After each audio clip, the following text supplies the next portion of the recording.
Hi guys, in this video we will try to clarify some major confusions that occur when reference is made to ancient Greece mythology.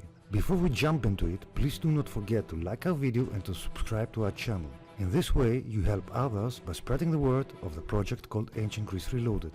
And guys, we thank you for that.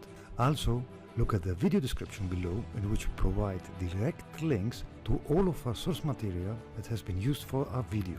Now, to our subject at hand. The reasons, at least this is our opinion, that causes so much confusion can mainly be identified in 2 points. 1. Inaccurate translations from ancient Greek texts, and 2. The source material that is examined.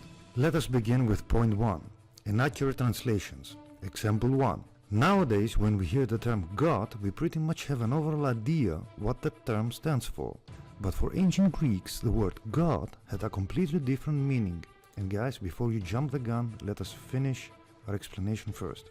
The term God derives from the ancient Greek word thein, which means running very fast, something that is mentioned in Plato's Cratylus. In a more loose translation, you could say traveling very fast. And that is why in Homer's Iliad we see that the gods were able to appear out of the blue in the battlefield of Troy or disappear back to Mount Olympus in the blink of an eye. Moreover, Hesiod in Achilles' Shield describes the term God as someone, an existence most probably, of being shiny or bright, something that we see in the story of Zeus and Semele, or Semele, I don't know how it's pronounced exactly in English. According to that story, at some point Semele insisted in Zeus revealing to her his real bright form. Eventually Zeus gave in and revealed his bright form to her, and at that point Semele got incinerated instantly. The aforementioned 2 points are also supported by Fridericus Sylburg in his book called Etymologicon magnum. Consequently, this begs for the following question: if what you guys are saying is valid, then why is that in later ancient Greek texts we see that the term God is given, by and large, the meaning that we give it today? Believe it or not, what happened is nothing new. At some point the elites regarding the religious stuff realized the power that faith has to the masses. Consequently and gradually the elite started to create the ancient religion, which is also from a historical point of view reflected by the rise in terms of numbers of temples. We are talking roughly from 500 BC onwards. Example 2. We all know the famous quote, "Then you will know the truth and the truth will set you free." Before we continue, keep in mind that the New Testament was originally been written in ancient Greek. In ancient Greek, the above saying looks like this: Γνώσισε την αλήθειαν και η αλήθεια ελευθερώσει εμάς. The key word that you guys need to focus here is the word truth. In ancient Greek, alithia. In ancient Greek, the word alithia derives from the word lithi and the a or alpha in front of it. Now, without going into much grammar, there are cases in which when you see an alpha in front of a word, this alpha reverses the meaning of the word following it. In our example here, lithi means forgetting, and with the alpha in front of it, the word alithia now becomes remembering. Hence, the correct translation would be something like this: then you will remember, and by remembering you will be set free.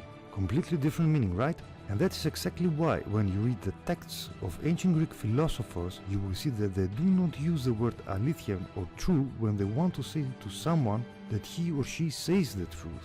What they use are expressions like "you are right," or "your assumptions are correct," or "what you are saying is valid." Hence, whenever you study ancient Greek texts and come across the word alithia, pause for a moment and ask yourselves, what does the ancient Greek philosopher want me to remember?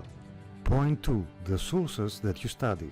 Another main factor that causes a lot of confusion when referring to ancient Greek mythology are the various ancient Greek sources that someone studies. The problem of the confusion usually is due to the fact that someone studies only one resource and remains unaware of the other available ancient Greek resources.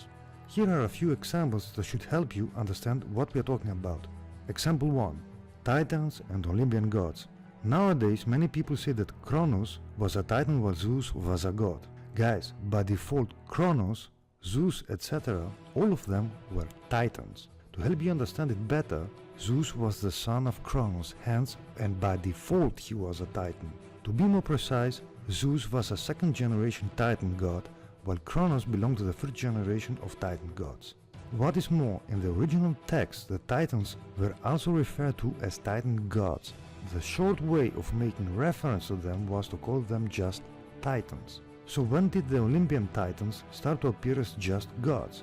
During the Titanomachy, the Titan gods were mainly divided in two fronts.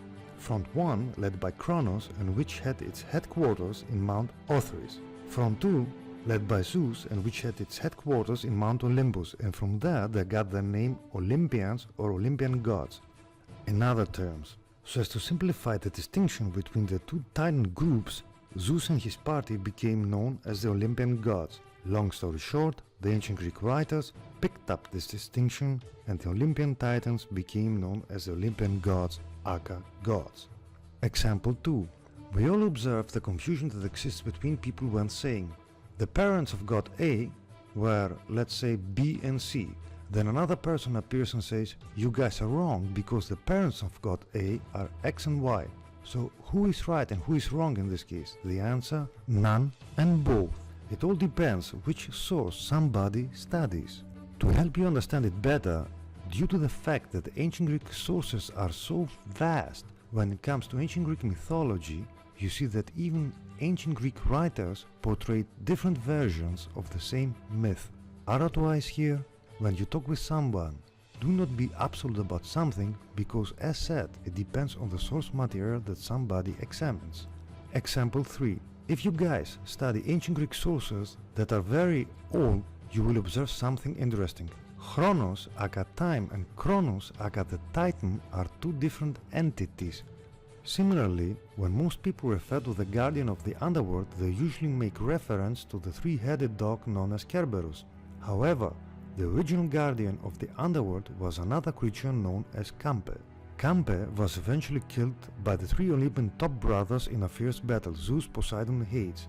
Also, in the original ancient Greek text, Tartarus was not the deepest depths of the underworld, but a protogeny, and it came out of chaos.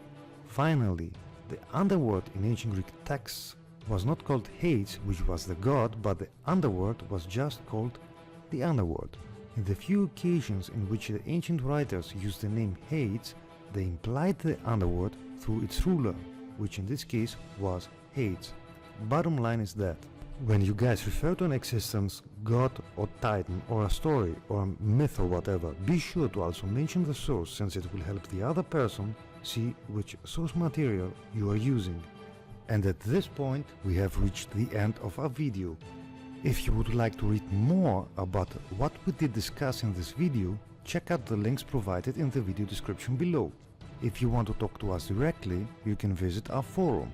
And do not forget to like our video and to subscribe to our channel so as to support the project of Ancient Greece Reloaded. Thanks for watching and stay tuned for our upcoming videos.